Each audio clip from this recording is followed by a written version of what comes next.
चौधरी चरण सिंह के लिए भी कुछ आपत्तिजनक बातें कही। बातें कुछ इस तरह की हैं कि उन्हें बताना भी ठीक नहीं होगा। मैं पूरी रात अपमान सहा है, पूरी रात बदतमीजियां देखी हैं, प्रशासन के फोन पर सुनी हैं।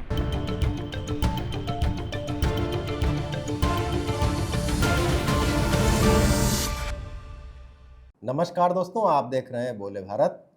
अनुराग अड्डा में आपका स्वागत है। आज बात उत्तर प्रदेश की सियासत की।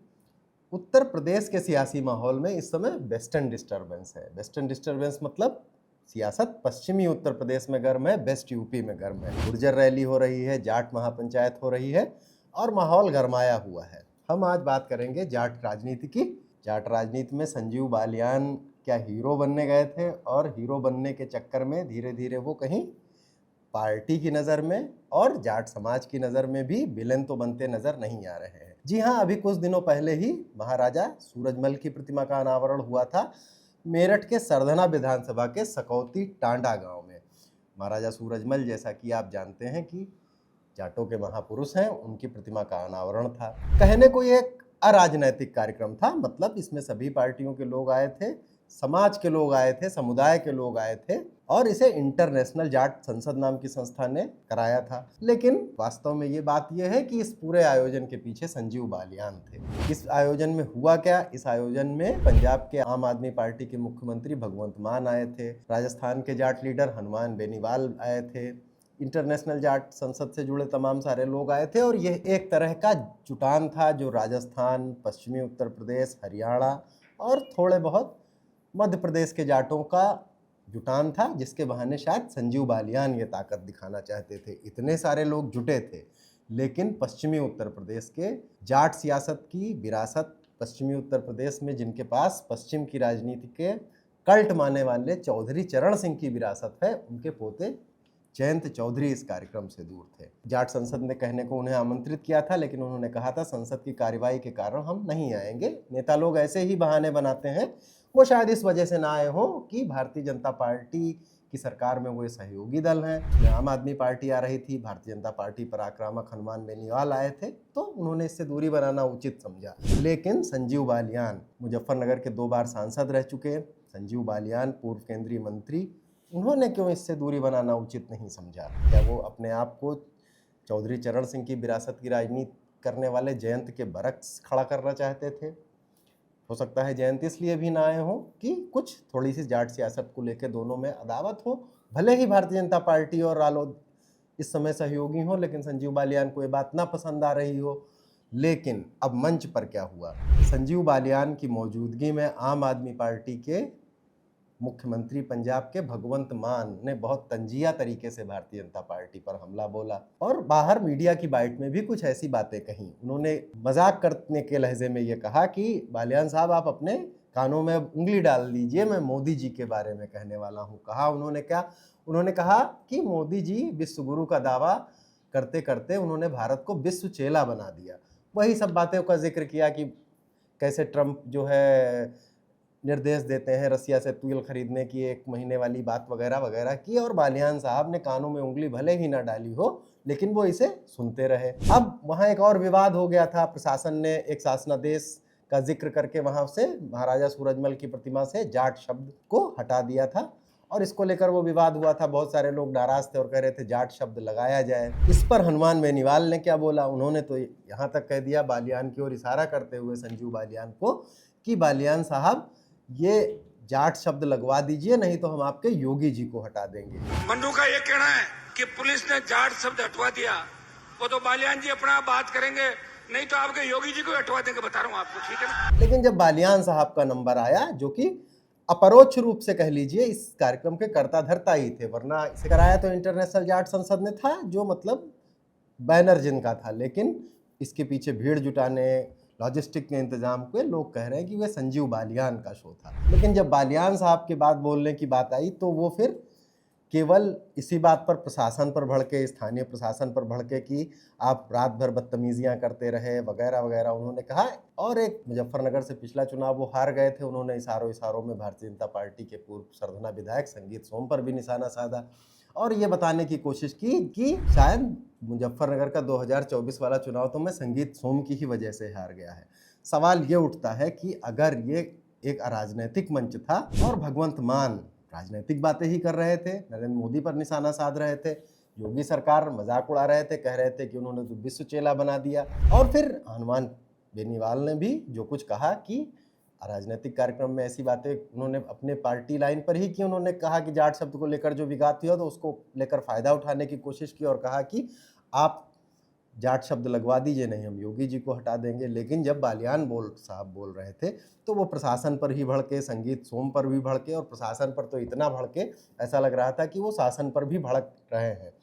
और उन्होंने इस तरह की कोई बात नहीं की, बार बार भगवंत मान को अपना भाई कह के संबोधित किया, ये भी कहा कि हमारे समाज का अकेला आदमी है जो किसी प्रदेश का मुख्यमंत्री है, प्रशासन इनका हेलीकॉप्टर नहीं उतरने दे रहा था, अगर मेरा भाई कार से आता तो मैं इनकी बदतमीजियां नहीं सहता, रात में ही इनको बता देता।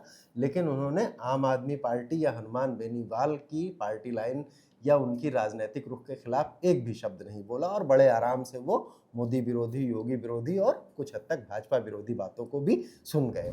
इस पंचायत को नाकामयाब करने की जो साजिशें चल रही थी, मैं आज तक इसलिए चुप था कि मुख्यमंत्री जैसे पद पे बैठा हुआ हमारा भाई, जिसको नहीं चाहते थे बहुत से लोग कि वो उत्तर प्रदेश में आए, मैं पूरी रात अपमान सहा है, पूरी रात बदतमीजियां देखी हैं, प्रशासन के फोन पर सुनी है। तो इस शो को उन्होंने इतना पर्सनल क्यों बना लिया कि मतलब पार्टी लाइन ही भूल गए। खैर ये तो बालियान साहब की ही बात थी।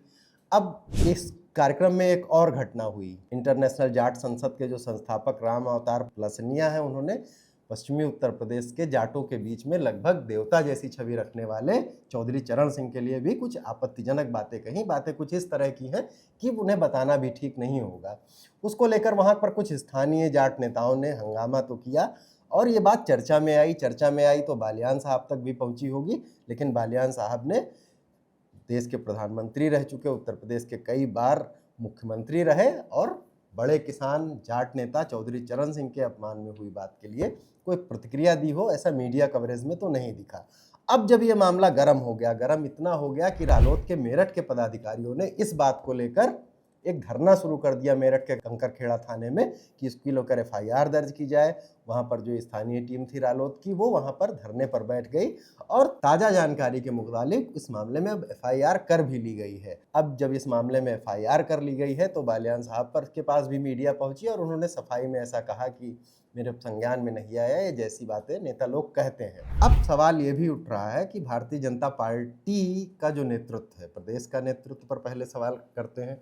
अभी ब्राह्मण विधायकों की उत्तर प्रदेश में जब बैठक हुई थी तो भारतीय जनता पार्टी के जो प्रदेश अध्यक्ष पंकज चौधरी हैं, उन्होंने बड़ी नाराजगी जताई थी और उन्होंने कहा था कि भारतीय जनता पार्टी में इस तरह के जातीय सम्मेलन या जातीय जुटान बिल्कुल मुमकिन नहीं है और ये गलत बात है। इसके बाद जब ब्रजभूषण राजपूत ने महोबा में स्वतंत्र सिंह जो जल शक्ति मंत्री हैं उनको घेर लिया था और पार्टी के भीतर ही कुछ लोगों ने इसे कुर्मी बनाम लोध बनाने की कोशिश की। लखनऊ में भी कुछ लोध विधायकों तो नहीं, लेकिन लोधों का एक सम्मेलन जैसा हुआ और बड़ी ये चर्चा रही और पार्टी के नेता इशारों में ये बात करते रहे। तब भी उन्होंने कहा ब्रजभूषण राजपूत को भी कारण बताओ नोटिस जारी किया गया।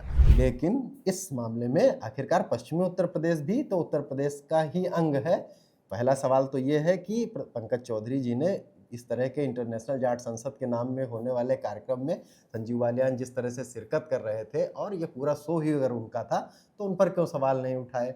दूसरी चीज़, भारतीय जनता पार्टी की सरकार ने चौधरी चरण सिंह, जिनको भारत रत्न दिया है, रालोद जो कि चौधरी चरण सिंह की ही विरासत की राजनीति करती है, उनके पोते जयंत चौधरी केंद्र में मंत्री हैं, वो साथ में हैं और उनके चौधरी चरण सिंह की पर की गई टिप्पणी के बाद भी प्रदेश अध्यक्ष या भारतीय जनता पार्टी के प्रदेश मैनेजमेंट की तरफ से कुछ किया गया हो, कुछ यहाँ तक कि बयान भी दिया गया हो, ऐसा याद नहीं आता। संगीत सोम पर अगर सिर्फ बालियान साहब को निशाना साधना था तो इसके लिए इतना बड़ा बितंडा करने की क्या ज़रूरत थी कि वहाँ पर पूरा आप हरियाणा से लेके राजस्थान तक के जाट नेताओं को बुलाएं और ये बताने के लिए तो संजीव बालियान ने कार्यक्रम नहीं ही कराया होगा और ये बताने के लिए अगर कराना भी होगा तो फिर इसमें इतने बड़े हनुमान बेनीवाल और भगवंत मान की क्या ज़रूरत थी। जाहिर है कार्यक्रम के मकसद दूसरे थे। खबरें ये भी आ रही हैं कि भारतीय जनता पार्टी के प्रदेश अध्यक्ष पंकज चौधरी ने भले इस मसले का संज्ञान ना लिया हो,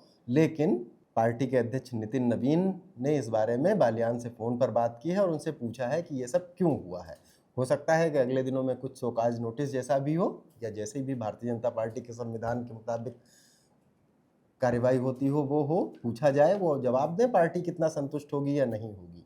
अब सवाल है, बालियान साहब ये जो कर रहे हैं, संजीव बालियान, अब वो आखिर साबित क्या करना चाहते थे? बालियान साहब 2013 के मुजफ्फरनगर दंगों के बाद एकाएक उभरे और 2013 के दंगों के बाद जो माहौल था, एक बड़े अंतर से मुजफ्फरनगर से जीत के सांसद बने। 2014 के जब मोदी की सरकार आई, मोदी लहर भी थी, मुजफ्फरनगर दंगों का असर भी था, बालियान साहब उसमें जीत गए। 2019 में जरूर थोड़ा उनका चुनाव मुश्किल हुआ। अजीत सपा बसपा का गठबंधन था, उन्होंने अजीत सिंह को महज कुछ हजार वोटों के अंतर से हरा तो दिया, लेकिन उसके पीछे भी यही था उस समय जो भारतीय जनता पार्टी ने, वहाँ पर और भी लोगों ने, सांसदों ने सफलताएं हासिल ही की थी, और उसमें भी ये लोग यही मानते हैं कि पार्टी का योगदान थोड़ा ज़्यादा ही था।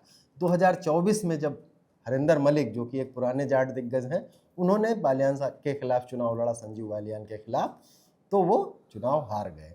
तो क्या अब वो इस हार के बाद अपने को एक बार फिर ये साबित करना चाहते थे कि जाटों में मेरी भी एक हैसियत है, और इस चक्कर में उन्होंने इंटरनेशनल जाट संसद, महाराजा सूरजमल की प्रतिमा के बहाने एक इस तरह की राजनीति शुरू कर दी, जो कि पूरी चौधरी चरण सिंह की विरासत करने वाले जयंत को ही चुनौती देती थी और रालोद को चुनौती देती थी। अब जो संजीव बालियान का एक किस्सा अभी इसलिए भी ज़रूरी है कि कॉन्स्टिट्यूशन क्लब का चुनाव भी कॉन्स्टिट्यूशनल क्लब का वो लड़े थे। अमित लोग उस समय ये चर्चा हुई थी कि अमित शाह के कहने पर वो ये चुनाव लड़ रहे हैं और अमित शाह का उनको समर्थन है। अमित शाह उनके पक्ष में वोट भी डालने गए थे, और भारतीय जनता पार्टी के ही छपरा से सांसद राजू प्रताप रूढ़ी भी ये चुनाव लड़ रहे थे। विपक्ष के तमाम नेताओं को भी उनका समर्थन था, भाजपा के भी। वो तो मतलब सांसदों को उनमें वोट डालना था, लोग अपने अपने हिसाब से वोट डाल रहे थे। लेकिन अमित शाह जैसे ताकतवर शख्सियत का बैकअप होने के बाद भी संजीव बालियान राजू प्रताप रूढ़ी से चुनाव हार गए। तो बालियान साहब इस तरह से अपनी संसदीय चुनाव में अपनी हार, कॉन्स्टिट्यूशनल क्लब के चुनाव में अपनी हार के बाद क्या अपने को नए सिरे से साबित करना चाहते थे? जाटों में अपनी एक ये कहना चाहते थे कि मैं भी एक पावर सेंटर हूँ। पार्टी को ये बताना चाहते थे कि क्या पार्टी ने ये मान लिया है कि अगर जयंत पार्टी के साथ हैं तो फिर क्या संजीव बालियान का कोई महत्व नहीं है? ये साबित करते करते लेकिन बालियान साहब ने जो इंटरनेशनल जाट संसद के कार्यक्रम में सूरजमल की प्रतिमा के अनावरण में विवाद इतने अधिक हो गए कि हीरो बनने के चक्कर में थोड़ा सा घेरे में बालियान साहब आ गए हैं। अब पार्टी, भारतीय जनता पार्टी का प्रदेश नेतृत्व क्या कर रहा है, राष्ट्रीय नेतृत्व क्या करेगा, नितिन नवीन जी क्या करेंगे, ये देखने वाली बात होगी। लेकिन इसने जाटों की राजनीति को गरमा तो दिया ही है। अनुराग अड्डा में आज यहीं तक, कल फिर किसी नए मुद्दे के साथ हाजिर होंगे। तब तक के लिए इजाज़त दीजिए। नमस्कार, धन्यवाद।